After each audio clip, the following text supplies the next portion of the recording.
Olá, gente, tudo bem? A palavra de meditação hoje está baseada em Mateus, capítulo de número 10 e o verso 16. Jesus nos dá um ensino incrível dizendo que ele enviou os discípulos como cordeiros no meio de lobos. Isso redefine toda a nossa postura, a imagem que a gente tem da figura do cordeiro. Biblicamente falando, o cordeiro é uma figura profética onde nós olhamos que Jesus é o Cordeiro de Deus e não a ovelha de Deus.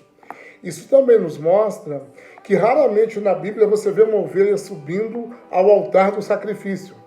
Geralmente as ovelhas produziam lãs, davam crias. Mas o que quer dizer isso? Isso nos mostra que existem dois tipos de pessoas dentro da igreja.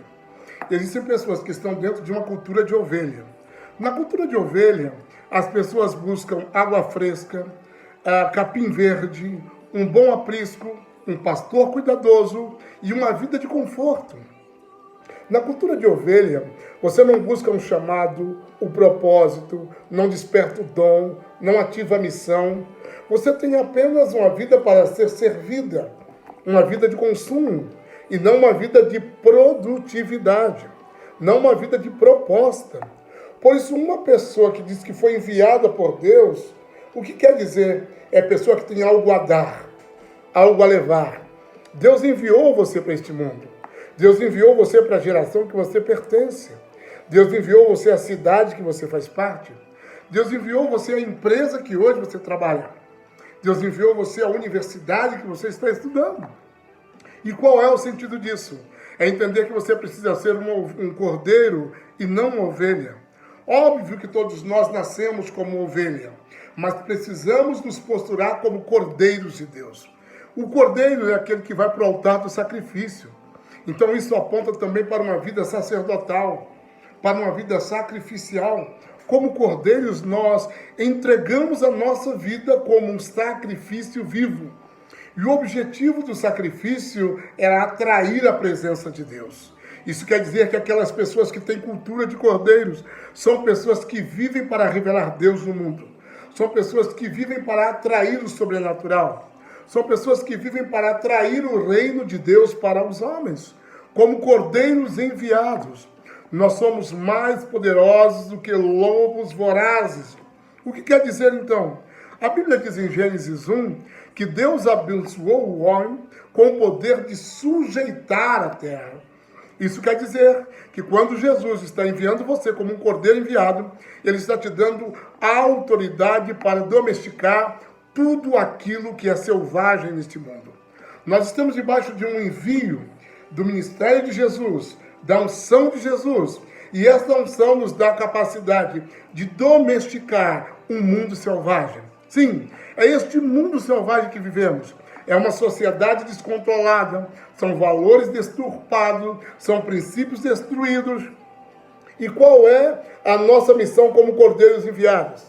É domesticar com a graça, com o princípio, com a palavra, com os valores do reino de Deus. Um mundo selvático, descontrolado, destrutivo. Qual a geração que hoje nós precisamos? Precisamos de uma geração de cordeiros enviados no meio de lobos. E por que no meio de lobos? Porque estamos falando sobre pessoas que não vão enfrentar um lobo. Estamos falando sobre uma geração que essa geração está pronta para enfrentar uma matilha, uma sociedade destruída, uma sociedade afastada de Deus. E os enviados de Deus entrarão como sal. Os enviados de Deus entrarão como luzeiros. Os enviados de Deus entrarão como luz. Os cordeiros enviados vão reestruturar e domesticar uma sociedade selvagem e um mundo caído. Pois o seu chamado como discípulo de Cristo é carregar o envio. E o envio é ativar a missão. E a missão é o propósito que modela a sua vida. É o propósito que modela o próximo passo da sua existência. É o propósito que te dá clareza, conhecimento, governo do seu dom, sabedoria do alto, iluminação, prosperidade, construção de uma família funcional, desenvolvimento de uma igreja com propósito. É esse tipo de gente que a gente está falando. cordeiros enviados ao altar do sacrifício, aonde o próprio Deus vem buscá-los, aonde o próprio Deus se revela sobre eles. Por isso, eu gostaria de dizer que o seu chamado é o poder de sujeitar para domesticar o mundo. O mundo não pode domesticar a tua vida. A sociedade voraz não pode domesticar os teus valores.